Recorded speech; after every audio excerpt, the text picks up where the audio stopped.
Okay, welcome back. This is Editor Kirsty again, and I'm now going to show you what is in my survival bag in case of an earthquake or a tsunami or a big natural disaster in Japan and I need to get out of my apartment ASAP.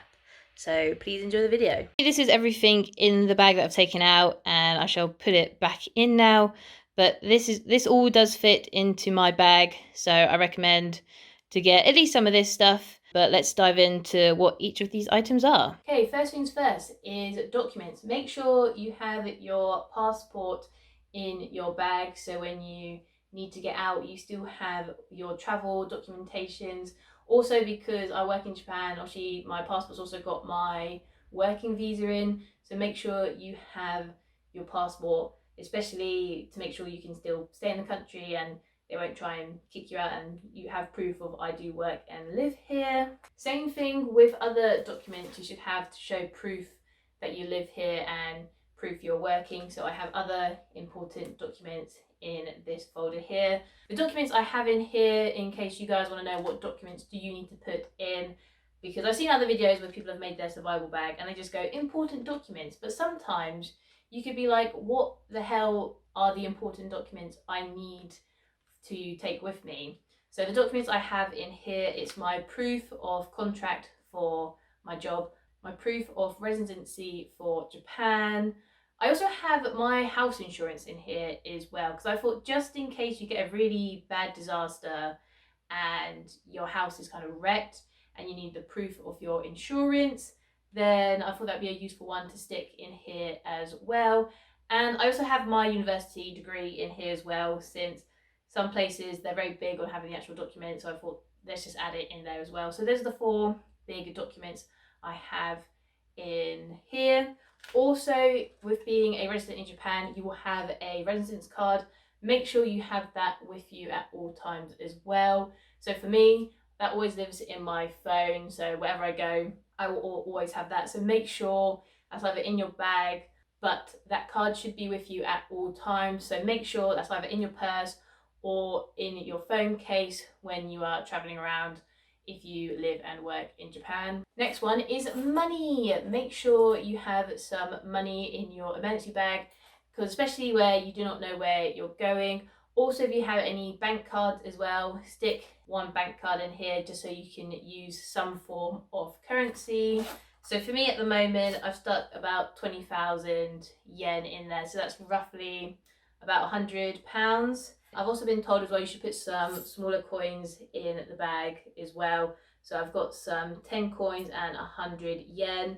10 coins is a very important one to have, because if you want to make phone calls on the old-fashioned phone booths, then 10 yens are coins they take. So make sure you put some coins just so you can use certain items out here, because cash is still king in Japan. Okay, the next one, have a change of clothes, underwear, socks. Make sure you just have one set of clothes and just a couple of underwear, since you shouldn't be out of place for too long. But I've put just one set of clothes in here because you can wear clothes all the time, and I've just put a couple sets of underwear just in case it's a couple of days, since I think out of clothes you want to change is definitely underwear. So make sure you also have a set of clean clothes.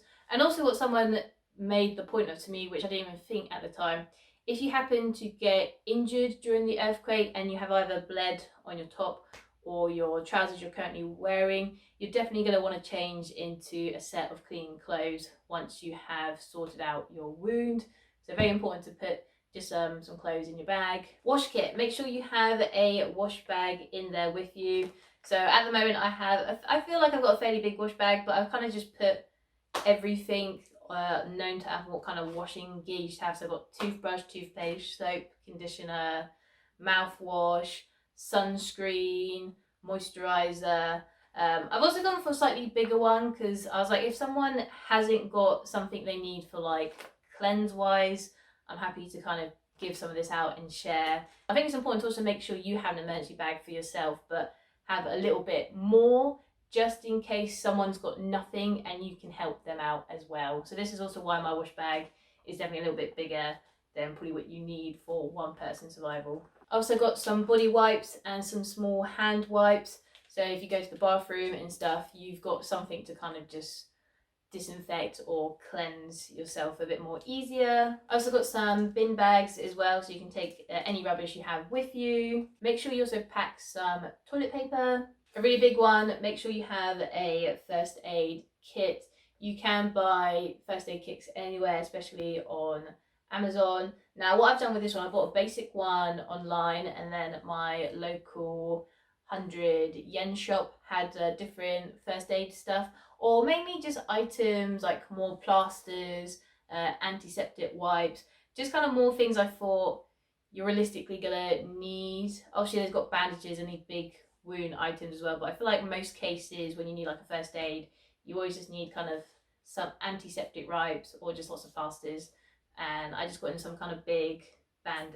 I got also some bandages just to cover your arms and legs and knees, just in case, depending on the wounds, fairly big. I feel like with my past working in healthcare, I feel like I've just put some more things in what tends to be happening for kind of wounds wise that you may experience. So I've put just a little bit more first aid, and hopefully I don't have to use it.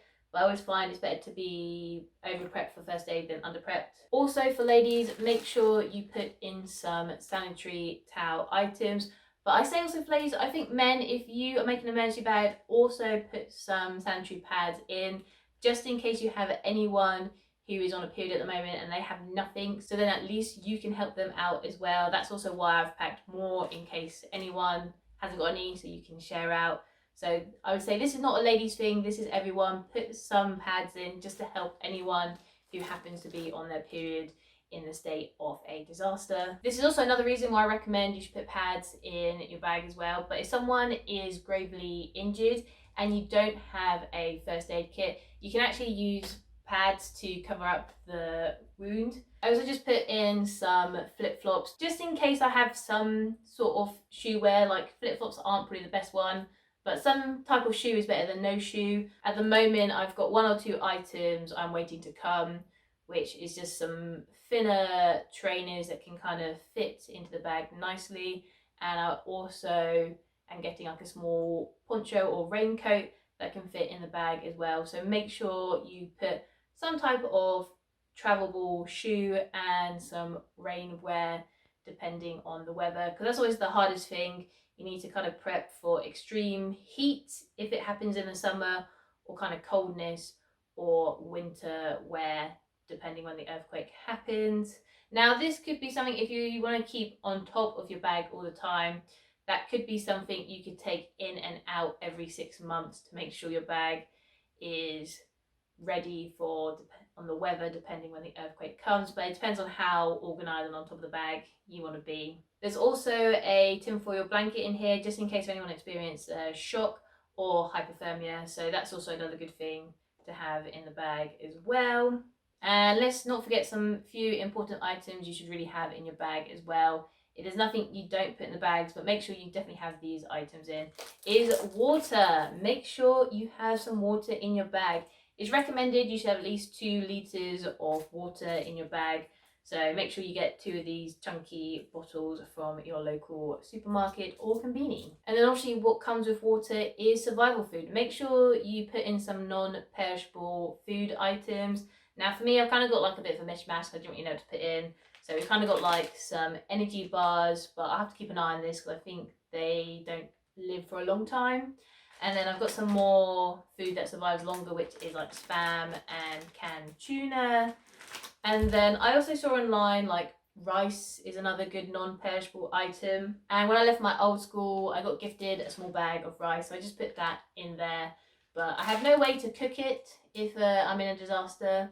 So hopefully there will be someone with a gas cooker or something to cook it. But I thought it can stay in there because Japan's fairly prepped that if a disaster comes, there's all these emergency points you can go to. So someone will hopefully find this useful. And then also, because there's a little bit of food in there, I've just packed a little bit of cutlery. So we have some chopsticks and a fork and spoon in here. And then also a fire starter kit. So I've just got some lighters and some matches just in case you need to start a fire. So I've also got a Swift Army knife, so especially with the canned food, then you can at least open the cans and It's got like a little knife, so in case you ever need it for any survival thing, it's pretty handy to have a Swift Army knife as well in here. And then I've also got a little notepad and a pen, just in case you have to take any emergency notes or any important information down in case of the event. Okay, obviously another important one to have on you is obviously your phone. Make sure you have your phone with you. Now, realistically, out of all this stuff you will probably have with you in the event of the earthquake is your phone.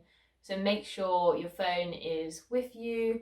But obviously your phone can only have power for so long, and depending on the electricity situation on the earthquake, if anything's been damaged or destroyed, really important, make sure you get a power bank that is charged, and also your charger in your bag, so in case there's no source to get electricity, you can still charge your phone. And then another thing that I found on Amazon which are useful, and I will put a link to it because I think it's a very smart torch, and that is a torch, or if you're American, a flashlight. Make sure you have a flashlight in your bag. Now this one, from what Amazon said, was like an army torch, because how the top is, it's a little bit ridge, so if you need to break any windows, I can break windows. And what's also really fancy is this torch is also a power bank, so I can charge my phone through the torch as well. So I thought that's also incredibly useful as well. So I have a power bank and a torch that can be used as a power bank as well. So this item is not in my emergency bag, but it's next to it, since one thing that people recommend is having a helmet for your bag. Now for me, I could probably get another helmet, but I just thought, because I cycle in my city, I have a bicycle helmet, so I just thought I'll probably use this helmet in case we need to wear helmets during a disaster. So this lives next to the bag for when I still use to go cycling, but make sure you have a helmet. I'm pretty sure a bicycle helmet should be fine. If I am wrong, please let me know in the comments down below, but especially if you don't have a helmet and you do cycle in your area, a bicycle helmet is better than no helmet at all. I also just put in some energy drinks as well in here. Again, this is something that doesn't last overly long, so these will be items I have to keep an eye on for when they expire and then update regularly in the bag. And then the last few items are just kind of some more personal things for me, so I've just put in some hairbands and things just to hold back your hair. So also for my area, I've also just got like the translation numbers, or just important useful numbers you may need in the situation of an earthquake. So I've just got like the local areas translating numbers, so in case you have to make any phone calls and you need a translator, then hopefully that might be helpful in the situation. It might not be, but I thought it's better to put useful numbers in that event of a situation than nothing at all. Also, this is something you don't need in the bag, but this is something I don't want to lose while being in Japan, is my hard drive. So this also lives in my emergency bag all the time as well, because I would hate to lose my hard drive, because it's got a lot of important information, documents, it's got lots of photos from my past, so I'd hate to lose it. So that's just like another thing that lives in the bag as well for safety. And also the last bit, make sure you put your survival bag in a useful part of your house. Now, for me, I put it right by my door, so in case something happens I need to escape, then that's the first thing I'm taking and I'm off. So make sure you put it in a safe place that you can easily grab in the event of a disaster.